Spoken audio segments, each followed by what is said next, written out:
Doctor, இதுதான் என்னோட ஒய்ஃபோட ரிப்போர்ட். அவங்களுக்கு 5 வருஷத்துக்கு முன்னாடி ஒரு ஆக்சிடென்ட் நடந்துச்சு. அந்த ஆக்சிடென்ட்ல அவங்களோட தலையில அடிபட்டதுனால, அவங்களோட 3 வருஷம் ஞாபகத்த மறந்துட்டாங்க. அப்படியா சொல்றீங்க விஜய்? குடுங்க. ரிப்போர்ட்ட குடுங்க. 5 வருஷமா இன்னும் அவங்களுக்கு அந்த 3 வருஷ நினைவுகள் ஞாபகமே வரலன்னா, என்னால எதையுமே புரிஞ்சுக்க முடியல. முதல்ல ரிப்போர்ட்ட குடுங்க. நான் செக் பண்ணி பார்க்குறேன். அப்படின்னு சொல்லிட்டு ரிப்போர்ட்ட பார்த்துட்டு, இங்க பாருங்க விஜய், நான் இவங்களோட ரிப்போர்ட்ட பார்த்த வரைக்கும் சொல்றேன். இதுவரைக்கும் இவங்கள மாதிரி நான் நெறைய பேர பார்த்துருக்கேன். அவங்க எல்லாருக்கும் ஒரு 2, 3 வருஷத்துல, மேக்ஸிமம் ஒரு 4 வருஷத்துலயாவது அவங்களுக்கு அந்த ஞாபகங்கள் எல்லாமே திரும்ப வந்திருக்கு. ஆனா, உங்க ஒய்ஃப்‌க்கு ஏன் இன்னும் அந்த ஞாபகம் வரலன்னு எனக்கு தெரியல. ஸோ, நீங்க ஒரு தடவ அவங்கள ஹாஸ்பிட்டலுக்கு கூட்டிட்டு வந்தா நல்லாருக்கும். இல்ல டாக்டர், என்னால அத இப்போதைக்கு பண்ண முடியாது. ஏன்னா, அவங்களுக்கு நான் யாருன்ற ஞாபகமே கிடையாது. நானே அவங்களுக்கு ஒரு ஸ்ட்ரேஞ்சர் மாதிரி தான் இருக்கேன். என்ன சொல்றீங்க விஜய்? நீங்களே இன்னும் ஸ்ட்ரேஞ்சர் மாதிரி இருக்கீங்களா? இந்த 5 வருஷம் நீங்க உங்களோட மனைவி கூட தானே இருந்தீங்க? இல்ல டாக்டர். நான் என்னோட மனைவி உயிரோட இல்லன்னு நெனச்சுக்கிட்டு இருந்தேன். ஆனா இப்ப தான் அவங்க உயிரோட இருக்காங்க. என்ன பத்தின ஞாபகத்த மறந்துட்டு இருக்காங்கன்னு தெரிஞ்சுக்கிட்டேன். என்ன சொல்றீங்க விஜய்? இது எல்லாம் என்னால சுத்தமா நம்பவே முடியலையே! அது என்னோட குடும்ப பிரச்சனையில இப்படி ஒண்ணு நடந்திருக்கு. ஆனா நீங்க விடுங்க. அத ஏன் இப்ப யோசிச்சுக்கிட்டு? என்னோட மனைவிக்கு இது குணமாகுமா ஆகாதா? அவளுக்கு கல்யாணம் ஆனதோ, குழந்தை பிறந்ததோ சுத்தமா ஞாபகத்திலேயே இல்ல. என்னையே யாரோன்ற மாதிரி தான் பார்க்குறான்னு சொல்ல, டாக்டரும் இல்ல. அதுக்கு வாய்ப்பே இல்ல விஜய். என்னதான் வெளியில அவங்க உங்கள யாருன்னே தெரியாத மாதிரி நடந்துக்கிட்டாலும், கண்டிப்பா அவங்களோட ஆழ் மனசுக்குள்ள ஏதோ ஒரு இடத்துல உங்கள பார்த்த ஞாபகமோ, இல்லன்னா உங்ககிட்ட பழகுன ஞாபகமோ இருக்கும். நீங்க வேணா நல்லா யோசிச்சு பாருங்க. உங்கள பார்க்கும்போதெல்லாம் அவங்க நார்மலா எல்லாரையும் பார்க்குற மாதிரி பார்த்துருக்க மாட்டாங்க. ஏதோ வித்தியாசமா பார்த்துருப்பாங்க. ஆமா டாக்டர். நானும் கவனிச்சிருக்கேன். அவங்களோட அம்மா கூட சொன்னாங்க, என்னோட பேர கேட்கும்போது கூட அவங்களுக்கு உள்ளுக்குள்ள ஏதோ பண்ணுதுன்னு அப்பப்போ சொல்லுவாங்களாம். ஏன் கனவுல கூட நான் வந்ததா சொன்னாங்க. ஆனா, நேர்ல என்ன பார்க்கும்போது அவங்களுக்கு தான் எந்த ஞாபகமுமே வரலையே! அத தான் நான் சொல்ல வரேன். நீங்க இந்த 5 வருஷத்துல அவங்க முன்னாடி போய் நிக்கவும் இல்ல. அவங்க கூட எந்த ஒரு சம்மந்தமும் வச்சுக்கல. அதனால தான் ஃபுல் அண்ட் ஃபுல் நீங்க அவங்களுக்கு ஸ்ட்ரேஞ்சராவே ஆயிட்டீங்க. ஆனா, இதுக்கப்புறமா நீங்க உங்களால முடிஞ்ச அளவுக்கு அவங்க கூட இன்ட்ராக்ட் பண்ண ட்ரை பண்ணுங்க. அப்புறம் அவங்களுக்கு அப்பப்போ பழச ஞாபகப்படுத்துற மாதிரி டைரக்ட்டா சொல்லாம, இன்டைரக்ட்டா அந்த விஷயத்த மறுபடியும் ரீகிரியேட் பண்ணுங்க. கண்டிப்பா கொஞ்சம் கொஞ்சமா அவங்களுக்கு எல்லா ஞாபகமும் வரும். அதுவும் கனவுல உங்களோட முகம் ஞாபகம் வர அளவுக்கு அவங்களுக்கு இவ்ளோ ஹெல்த் இம்ப்ரூவ் ஆயிருக்குன்னா, கண்டிப்பா கூடிய சீக்கிரம் இன்னும் ஒரு 2, 3 மாசத்துலயோ இல்லன்னா அதுக்கு முன்னாடியே கூட உங்களோட ஞாபகங்கள் வர நெறையவே வாய்ப்பு இருக்கு. ஆனா, அதுக்கு நான் சொல்றது எல்லாத்தையுமே பண்ணணும். நீங்க அவங்கள சைக்காலஜிக்கலா இதுல குணப்படுத்த முடியும். அதே மாதிரி டைரக்ட்டா அவங்க கிட்ட உண்மையையுமே சொல்லக்கூடாது. அப்படி சொன்னா, நம்ம நெனச்சு பார்க்க முடியாத அளவுக்கு அவங்களுக்கு பிரச்சனைகளும் வர வாய்ப்பு இருக்கு. ஏன்னா, அவங்க இப்போ ரொம்பவே சென்சிட்டிவா இருப்பாங்க. ஏற்கனவே உண்மை எது, பொய் எதுன்னு தெரியாம அவங்க குழப்பத்திலேயே இருக்கனால, நீங்க திடீர்னு இதுதான் உண்மைன்னு சொன்னீங்கன்னா, அவங்களால அத ஏத்துக்க முடியாது. அவங்களே ஏத்துக்கிட்டாலும், அவங்களோட உடம்பும், மூளையும் அத ஏத்துக்கவே ஏத்துக்காது. அதனால இப்போதைக்கு நீங்க அவங்க கூட அதிகமா இன்டராக்ட் பண்ணுங்க. அதிகமா அவங்க கூட சும்மா பழசு அது இதுன்னு சொல்லிட்டு அவங்களுக்கு பிடிச்ச மாதிரி நெறையவே பேசுங்க. ஏன் இதுக்கு முன்னாடி உங்களுக்கு கல்யாணம் ஆனதுக்கப்புறமா நீங்க 2 பேரும் நெறைய இடத்துக்கு சேர்ந்து போயிருப்பீங்க. அந்த மாதிரியான இடத்துக்கோ, இல்லன்னா அவங்களுக்கு இதுதான் பிடிக்கும்னு உங்ககிட்ட சொல்லியிருப்பாங்க. ஸோ அந்த மாதிரியான விஷயங்களையும் நீங்க மறுபடியும் செஞ்சீங்கன்னா, அவங்களுக்கு கூடிய சீக்கிரம் உடம்பு குணமாக நெறையவே வாய்ப்பு இருக்கு. அதே நேரத்தில நீங்க ஏதாவது சொல்லி அவங்கள செக்கப் கூட்டிட்டு வரதும் கொஞ்சம் நல்லது தான் சொல்றாங்க. உடனே விஜயும், "ஓகே டாக்டர். நான் அதுக்கு ட்ரை பண்றேன். அதே மாதிரி நீங்க சொன்ன மாதிரியும் என்னால முடிஞ்ச அளவுக்கு நான் அவங்களுக்கு என்னோட ஞாபகத்த நான் சொல்லாமலே வர வைக்கிறதுக்கான முயற்சிகள எடுக்கிறேன். ரொம்பவே தேங்க்ஸ்ன்னு" சொல்லிட்டு அவங்க அங்கருந்து கிளம்பி போனதுக்கு அப்புறமாவே விஜய் இந்த விஷயங்கள் எல்லாத்தையுமே சாரதா கிட்ட சொல்லிடுறாங்க. உடனே சாரதாவும், "தம்பி, டாக்டர் சொன்னபடி அவளுக்கு அப்பனா 2, 3 மாசத்துல எல்லா ஞாபகமும் வந்துருமா?" "ஆமா. அவங்க அவ்ளோ நம்பிக்கையா தான் சொல்லியிருக்காங்க. ஆனா என்ன, நான் இந்த விஷயங்கள பத்தி உங்ககிட்ட அதிகமா நேர்லயும் பேச முடியாது. அதனால நம்ம ஃபோன்லயே பேசிக்கலாம். அதே நேரத்துல டாக்டர் சொன்னபடி நான் நடந்துக்கணும்னா, அப்பப்போ வீட்டுக்கு வந்து உங்கள சந்திக்க வேண்டியதா இருக்கும். அதுல உங்களுக்கு எந்த பிரச்சனையும் இல்லல்ல?" "ச்சே! ச்சே! நீங்க எப்ப வருவீங்கன்னு நான் காத்துக்கிட்டு இருக்கேன் மாப்ள.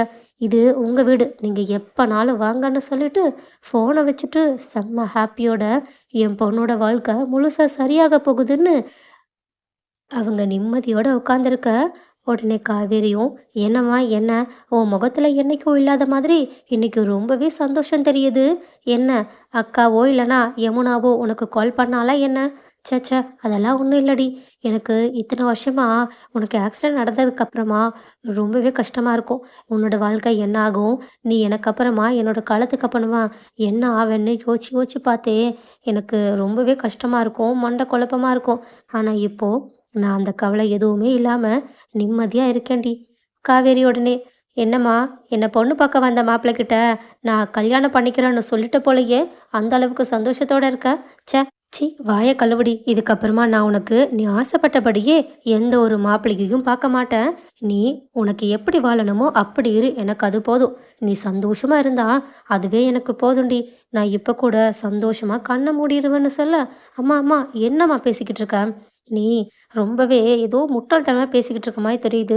உன் மனசுக்குள்ள ஆனா ஏதோ ஒரு விஷயம் இருக்குன்னும் புரியுது. ஆனா அது என்னன்னு தான் தெரியல. சரி விடு. எனக்கு ஆல்ரெடி ஸ்கூலுக்கு லேட் ஆயிடுச்சு. நான் போயிட்டு வரேன்னு" சொல்ல, சாரதா உடனே, "இருடி இரு. இந்தா இத எடுத்துட்டு போ. இத அந்த காவேரி பாப்பாவுக்கு குடுத்துரு." "என்னம்மா ஸ்பெஷலா அவளுக்கு மட்டும் குடுத்து விடுற?" "ஆமா. எனக்கு அந்த குழந்தைய ரொம்பவே பிடிச்சிருச்சுடி. எனக்கும் அவ பேத்தி மாதிரி தானே." "சரி, சரி. நீ ஓவரா தான் போய்க்கிட்டு இருக்க. குடு. நானே போய் குடுக்குறேன்னு" சொல்லிட்டு, அந்த தின்பண்டத்த வாங்கிட்டு ஸ்கூலுக்கு போக, அங்க விஜயும் காவேரிக்காக ஒரு விஷயத்த குடுத்து விடுறாங்க. அந்த விஷயத்த குட்டி காவேரி, காவேரி கிட்ட குடுக்க, காவேரியும் அவங்க அம்மா குடுத்தத குட்டி காவேரி கிட்ட குடுக்குறாங்க. செம்ம ஹாப்பியா சிரிச்சு பேசிக்கிட்டு இருக்கும்போது, காவேரியும் என்னன்னு தெரியல. என்னோட அம்மா உன்னை பார்க்கும்போதெல்லாம் பேத்தி பேத்தின்னு பேத்தி ஞாபகம் வருதுன்னு என்னை விட அதிகமா உன் மேல அன்பு வச்சிருக்காங்க. உடனே அம்முவும், ஆமா மிஸ். என்னோட அப்பாவும் இப்பெல்லாம் என்னை பத்தியே பேச மாட்டேங்கிறாங்க. உங்க மிஸ் எப்படி இருக்காங்க? உங்க மிஸ்ஸுக்கு இதை கொடு, உங்க மிஸ்ஸுக்கு அதை கொடு, அப்படி இப்படின்னு உங்களை பத்தி மட்டுமே பேசுறாங்க. எனக்கு தெரிஞ்சு உங்க அம்மாவுக்கும் எங்க அப்பாவுக்கும் ஒருத்தருக்கு ஒருத்தர் ரொம்பவே பிடிச்சிருச்சுன்னு நினைக்கிறேன். எங்க அப்பா ரொம்பவே எல்லார் கூடயும் இப்படியெல்லாம் பழக மாட்டாங்க." உடனே காவேரியும், "ஆமா, எங்க அம்மாவும் இப்படியெல்லாம் பழக மாட்டாங்க. சரி பரவால்ல. ஏதோ அம்மா பையன் மாதிரி பழகிட்டு இருக்காங்க. பார்த்துக்கலாம். நீ வான்னு" அவங்க ஸ்கூல விட்டுட்டு கத்தி காவேரிய விஜய் கிட்ட குடுத்துட்டு அங்கேருந்து போக பார்க்க, விஜயும், "மிஸ் வாங்க கார்லயே போகலாமே." "இல்ல சார் வேண்டாம். நான் பார்த்துக்கிறேன்." "இல்ல மேடம். நாங்க அந்த பக்கமா தான் போய்க்கிட்டு இருக்கோம். நீங்க தயக்கம் படாம வரலாமே." "இல்ல சார் பரவால்ல. நான் அப்படியே நடந்து போகவே பழகிட்டேன். எனக்கு கார்லாம் செட் ஆகாது." குட்டி காவேரியும், "மிஸ் வாங்களேன் நம்ம சேர்ந்தே போகலாம். நீங்க என் கூட வந்தா ஜாலியா இருக்கும்." உடனே காவேரியும், "இங்க பாரு அம்மு, இப்படியெல்லாம் பண்ணக்கூடாது. என்ன இருந்தாலும் நான் உன்னோட மிஸ். இப்படியெல்லாம் ஸ்கூல்ல இருக்க பேரண்ட்ஸ் கூட நான் சேர்ந்து வந்தா பிரின்சிபல் மேடம் என்ன திட்டுவாங்க. நான் திட்டு வாங்கக்கூடாதுல்ல." "ஆமா மிஸ். நீங்க திட்டு வாங்கக்கூடாது. சரி பாய். பார்த்து போயிட்டு வாங்க." காவேரியும், "சரிங்க சார். நான் போயிட்டு வரேன்னு" அங்கேருந்து கிளம்பி தன்னோட வீட்டுக்கு போயிடுறாங்க. ஆனா விஜய்க்கோ, ச்சே இன்னைக்கு இன்னும் கொஞ்சம் காவேரி கூட பழகலாம், பேசலாம்னு நினச்சேன். எல்லாமே கெட்டு போயிடுச்சு. பேசாம நம்ம ஏன் வீட்டுக்கு போகக்கூடாது? அத்தை தான் நம்மள எப்பனாலும் வீட்டுக்கு வர சொல்லி சொன்னாங்களேன்னு. "அம்மு, உனக்கு உங்க மிஸ்ஸை பார்க்கணும்னு தோணுதா?" "ஆமாப்பா. எனக்கு எப்பனாலும் என்னோட மிஸ்ஸை பார்த்தா ரொம்பவே பிடிக்கும். ரொம்பவே சந்தோஷமா இருப்பேன்." "சரி வா, நம்ம உங்களோட மிஸ்ஸோட வீட்டுக்கு போகலான்னு" உடனடியா அம்மு பாப்பாவ தன்னோட வீட்டுக்கு கூட கூட்டிட்டு போகாம மிஸ்ஸோட வீட்டுக்கு கூட்டிட்டு வராங்க. அப்போ டோர் ஓப்பன் பண்ண காவேரிக்கோ, "என்ன சார்? என்ன ஏதாவது கேட்கணுமா?" "இல்ல அம்மு உங்கள பார்க்கணும், உங்ககிட்ட பேசணும், உங்ககிட்ட விளையாடணும்னு என்கிட்ட ரொம்பவே அடம்பிடிச்சா. அதனால தான் நான் அவள கூட்டிட்டு வந்தேன்னு" சொல்ல, இதில ஷாக்கான அம்முவும், "அப்பா நீங்க என்ன சொல்லிக்கிட்டு இருக்கீங்க? நானா சொன்னேன்? நீங்களா தானே கேட்டீங்கன்னு" வாய விட, ஆனா விஜயும், "சரி சரி சும்மா இரு. அங்க பாரு உன்னோட மிஸ். உன்னோட மிஸ்க்கு நீ என்ன குடுக்கணும்னு நெனச்ச? இந்தா இத குடுன்னு" ஒரு சாக்லேட்ட வாங்கி காவேரிக்காக விஜய் வச்சிருக்காங்க. அத அப்படியே அம்மு பாப்பா கிட்ட குடுக்க வைக்க, காவேரியும் சந்தேகத்தோட அந்த சாக்லேட்ட வாங்கிட்டு, "சரிங்க சார். வேற ஏதாவது விஷயமா என்ன?" அப்படின்னு வாசல்ல இருந்தே அவங்கள அனுப்புறதுக்காக கேட்டுக்கிட்டு இருக்கா. ஆனா கடைக்கு போயிட்டு வந்த சாரதாவும், விஜயும், பாப்பாவும் வெளிய நின்னுக்கிட்டு இருக்கத பார்த்துட்டு, "அடடா! வாங்க வாங்க உள்ள வாங்கன்னு" அவங்கள உரிமையோட உள்ள கூட்டிட்டு போறாங்க. உடனே காவேரியும், "இங்க என்னடா நடக்குது? இவ என்னோட ஸ்கூல்ல படிக்கிற ஒரு பொண்ணுன்ற நினைப்பே என்னோட அம்மாவுக்கு இல்லன்னு நினைக்கிறேன். ஏதோ அவங்களோட உண்மையான பேத்தி மாதிரி நடந்துக்கிட்டு இருக்காங்கன்னு. சரி, இப்ப என்னதான் அவங்க 2 பேரும் பண்றாங்கன்னு போய் பார்த்தா, கிச்சன்ல 2 பேரும் நின்னு சமைச்சுக்கிட்டு இருக்காங்க. அதே நேரத்துல விஜயும் செம்ம ஹாப்பியா சாரதா கிட்ட பேசி சிரிச்சுக்கிட்டு இருக்கா. காவேரியும் இவங்களுக்கு அடுத்தவங்க வீட்டுக்கு வந்திருக்கோன்ற நினைப்பே இல்ல போலயே. என்ன சொல்ல? இவங்க ஏன் இப்படி நடந்துக்கிறாங்க? ஒண்ணுமே புரியலையேன்னு நினைச்சுக்கிட்டு அப்படியே அமைதியா இருக்காங்க. அதுக்கப்புறமா வழக்கம் போல சாரதா எல்லாரையுமே உட்கார வச்சு சாப்பாடு குடுத்துக்கிட்டு இருக்கா.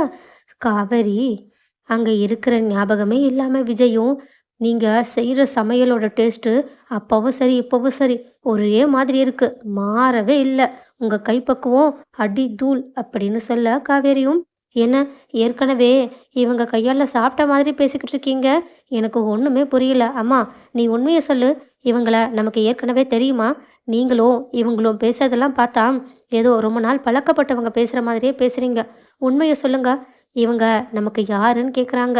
சாரதா உடனே தயக்கத்தோட பேசாம உண்மைய சொல்லிடலான்ட்டு யோசிச்சுக்கிட்டு இருக்காங்க.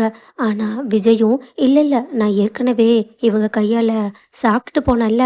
அதனால நான் அத பத்தி தான் பேசினேன்னு" டாக்டர் சொன்னத யோசிச்சு பார்த்துட்டு, அவங்க இப்போதைக்கு காவேரி கிட்ட டைரக்ட்டா உண்மைய சொல்லக்கூடாதுன்ற முடிவுல தெளிவா இருக்காங்க. உடனே காவேரியும், "சரி அதெல்லாம் விடுங்க.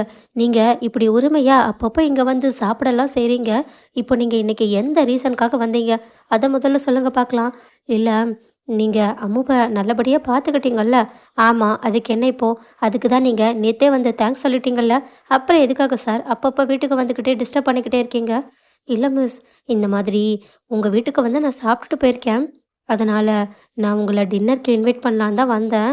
நான் உங்களுக்கு தொந்தரவு கொடுத்திருந்தா, தயவு செஞ்சு என்ன மன்னிச்சிடுங்கன்னு" பாதி சாப்பாடோட வருத்தத்தோட எந்திரிக்க போக, உடனே சாரதாவும் கோவத்தோட, "என்னடி? என்ன சாப்பிட்டுக்கிட்டு இருக்க தம்பிகிட்ட இப்படியெல்லாமா பேசுவ?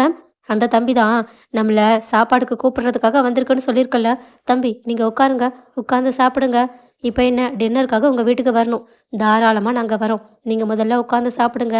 அதே நேரத்துல இது உங்க வீடு மாதிரி. நீங்க எப்பனாலும், காரணமே இல்லனாலும் இங்க வரலாம். அவள பார்க்கணும்னு தான் இல்ல. என்ன பார்க்கறதுக்காக வரலாம். எனக்கு உங்கள பார்க்கும்போது, ஏதோ எனக்கு ஒரு பையன் இருந்தா எப்படி இருக்கும்னு தோணுதோ, அதே மாதிரி இருக்கீங்க. நீங்களும் என்ன அம்மா மாதிரி நெனச்சுக்கோங்க. என்ன பார்க்கறதுக்காக எப்பனாலும் வீட்டுக்கு வாங்க.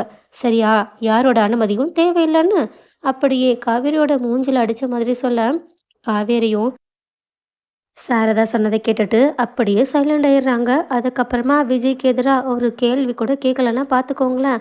ஏன் அது மட்டும் இல்லாம விஜய் கிட்ட, "சாரி சார். நான் திடீர்னு கோவப்பட்டுருவேன். கோவத்துல என்ன பேசுறேன்னே தெரியாது. அதனால தான் நான் இப்படி பேசிட்டேன். இதுக்கப்புறமா நான் இப்படி பேச மாட்டேன். சரியா?" "இல்ல பரவால்ல மிஸ். உங்கள பார்க்கும்போதே எனக்கு நீங்க இப்படிதான்னு எனக்கு தெரியும். அதெல்லாம் எனக்கு எந்த பிரச்சனையும் கிடையாது. நான் இதுக்கெல்லாம் பழக்கப்பட்டவன் தான்." அப்படின்னு காவேரி கிட்ட பழக்கப்பட்டவங்க மாதிரி பேச, காவேரியும், "இதோ இதுதான் எனக்கு சுத்தமா புரியவே இல்ல. நீங்க என்கிட்ட பேசும்போது ஏற்கனவே வருஷக்கணக்குல பழகுனவங்க மாதிரி பேசுறீங்க. என்னோட அம்மாகிட்டயும் அப்படிதான் நடந்துக்கிறீங்க. ஆனா எனக்கு இப்படியெல்லாம் பேச வராது. நீங்க எனக்கு ஸ்ட்ரேஞ்சரா இருக்கனால, என்னாலலாம் ஸ்ட்ரேஞ்சர்ஸ் கிட்ட சரியா பேச முடியாது சார். தயவு செஞ்சு மன்னிச்சிடுங்க.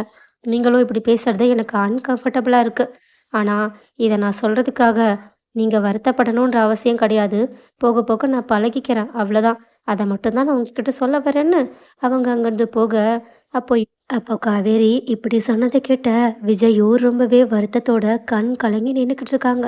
உடனே அங்க வந்த சாரதாவும், "என்ன தம்பி, அவ பைத்தியக்காரி. புரியாம என்ன பேசுறோன்னே தெரியாம பேசிருவா. அவள பத்தி தான் உங்களுக்கு நல்லா தெரியும்ல.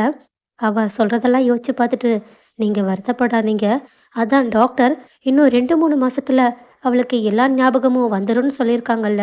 அதனால இந்த 2, 3 மாசம் மட்டும் அவ பேசுறதுக்காக நான் உங்ககிட்ட மன்னிப்பு கேட்டுக்கிறேன்னு" சொல்ல, உடனே விஜயும், "அட நீங்க என்ன அத்த மன்னிப்பு அது இதுன்னு பெரிய வார்த்தை பேசிக்கிட்டு. அவ என் பொண்டாட்டி. இவகிட்ட நான் இத விட அதிகமாவே திட்டு வாங்கியிருக்கேன். என்ன அப்பல்லாம் உரிமையோட திட்டுவா. இப்பல்லாம் யாரோன்ற மாதிரி திட்டுறா. அதனால தான் மனசு ரொம்ப கஷ்டமா இருக்கு. பரவால்ல. இன்னும் கொஞ்ச நாள் தானே. இவ இல்லன்னு 5 வருஷம் உயிரே இல்லாம வாழ்ந்த எனக்கு இதெல்லாம் எவ்வளவோ பரவால்ல. அப்புறம் டாக்டர் சொன்ன மாதிரி நீங்க செக்கப்க்கு ஒரு தடவ காவேரி அங்க கூட்டிட்டு வரணும். ஆனா நான் கூட்டிட்டு போக முடியாது. நீங்க அவ கூட வந்தாவே போதும். அவளுக்கு தெரியாம நான் எப்படியாவது அவளையும் பார்ப்பேன். அவளோட ரிப்போர்ட்ட பத்தியும் தெரிஞ்சுப்பேன். நீங்க அதுக்கான ஏற்பாட செய்வீங்களா?" அட கண்டிப்பா. இத கூட செய்யலன்னா எப்படி? என் பொண்ணுக்காக நீங்க என்னல்லாம் செஞ்சுக்கிட்டு இருக்கீங்க. கண்டிப்பா நான் அவள ஹாஸ்பிட்டலுக்கு கூட்டிட்டு வரேன். செக்கப் பண்ணிட்டு, அவளோட நிலைமை இப்ப எப்படி இருக்குன்ற எல்லா விஷயத்தையும் நான் உங்ககிட்ட டைரக்ட்டாவே சொல்றேன். அப்ப கரெக்ட்டா அங்க வந்த காவேரியும், "என்ன? என் ரிப்போர்ட்ட பத்தி நீ இவங்க கிட்ட சொல்லிக்கிட்டு இருக்கியாம்மா? என்னம்மா பண்ணிக்கிட்டு இருக்க? நான் ஏற்கனவே உன்கிட்ட சொல்லிட்டேன். இந்த மாதிரி எல்லாம் அடுத்தவங்க கிட்ட என்ன பத்தின பர்சனல் இன்ஃபர்மேஷன்லாம் குடுக்காதன்னு. எனக்கு இந்த மாதிரி ஒரு பிரச்சனை இருக்குன்னு எதுக்காக நீ அவங்க கிட்ட சொன்ன?" அப்படின்னு கோபத்தோட சாரதாவ திட்ட, இதுல பதட்டப்பட்ட சாரதாவும் காவேரி கிட்ட என்ன சொல்றதுன்னே தெரியாம இருக்கும்போது, உடனே விஜய் ரொம்பவே எமோஷ்னலா காவேரி கிட்ட, "இல்ல மிஸ், உங்களுக்கு இந்த மாதிரி ஒரு ஆக்சிடென்ட் நடந்து ஒரு 3 வருஷம் ஞாபகம் இல்லன்றத எதர்ச்சியா தான் உங்க அம்மா சொன்னாங்க. ஆனா இதே மாதிரி ஒரு சம்பவம் என்னோட வாழ்க்கையிலயும் நடந்திருக்கு. எனக்கும் என் ஒய்ஃபுக்கும் ஒரு ஆக்சிடென்ட் மூலியமா தான் நிறையவே பிரச்சனைகள் வந்துச்சு. நானும் என்னோட ஒய்ஃப பிரியறதுக்கு அதுதான் காரணமா இருந்துச்சு. அதனால தான் இவங்க கிட்ட இத பத்தின டீட்டெயில்ஸ கேட்டேன்.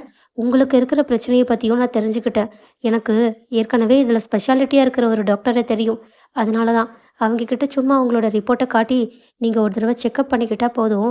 கண்டிப்பா உங்கள முழுசா அவங்களால குணப்படுத்த முடியும்னு அவங்க சொல்றாங்க. அதனால தான் நான் தான் உரிமையோட கேட்டேன்.